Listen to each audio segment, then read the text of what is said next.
I'm Dr. Brett Osborn, board-certified neurosurgeon, nutrition specialist, and featured BPI sports expert.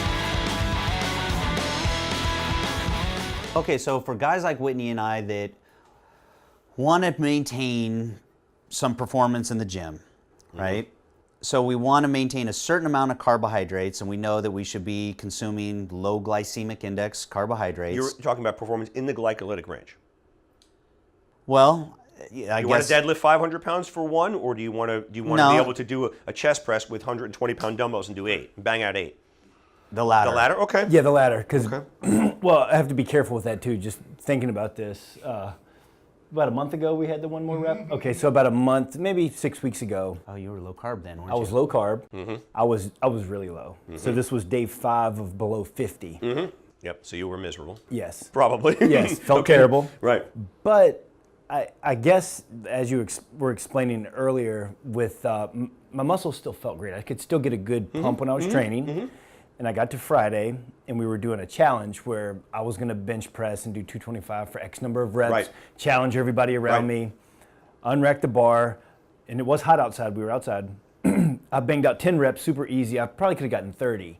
On the 9th or 10th one, my pec rolled up. And I have to say it was somehow connected, probably, wouldn't you think, to being on low carb for 5, 6, 7 days? Yeah, and I will tell you that recovery and injury rates, okay, on these diets, okay, there's no question that they're higher. Right. There is no question that they're higher. So would you attribute some of that? So we know that when we're eating higher carbs, our muscles are storing more glycogen, therefore holding more water.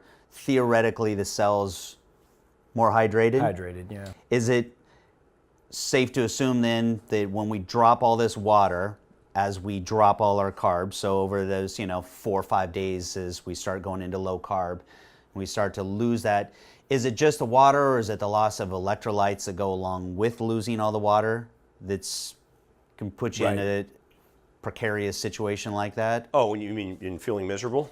No, not feeling I would miserable. say Just with my the pec. muscle being in a the muscle being. I in don't this- know. That's definitely a good theory. One of the things that I can tell you, which is sort of a corollary to that question, is that if you are training constantly and you are in ketosis, we all know what the most potent recovery hormone, if you will, right, is probably insulin. Insulin. Okay. Yeah.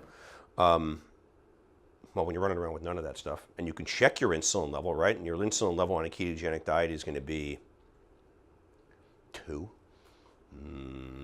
Your recovery capacity just sucks, and it just does. Have I gotten injured more so being on these low carbohydrate regimens? Right. You're damn right, and the reason why is probably because I'm not allowing for ample time, for recovery between heavy workouts. Right. And you need to factor that in.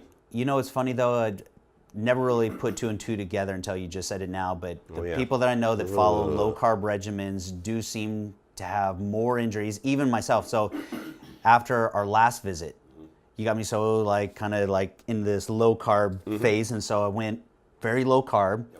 And Friday went into the gym, had a good workout, and I was so miserably sore in not a good way. I like being sore. Yeah. We all Right, chase yeah, being love that sore. feeling. This was an achy, kind of miserable sore. I just felt like my body was unhealthy at that point. It take you days to get out of it. Yes. I mean, more so. Yes. Yeah, but you were still trying to recover. You didn't just eat a lot of carbs after that soreness. I didn't right? eat any carb really. I was some, but very low. Yeah, you're going to suffer. You will.